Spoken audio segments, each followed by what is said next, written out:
আসসালামু আলাইকুম। দেখুন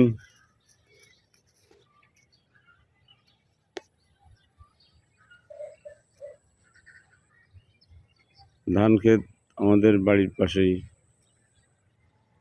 সুন্দর ফসল হওয়ার আশা দেখা যাচ্ছে। আশা করি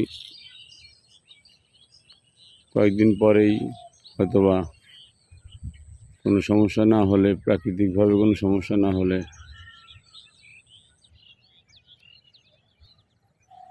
ভালো ফলন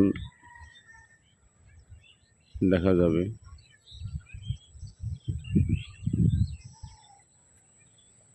আমরা চাই সারা বাংলাদেশের জন্য এরকম বা এর চেয়ে আরও সুন্দর ফলন এই মৌসুমে হয়, এটাই আমাদের আশা।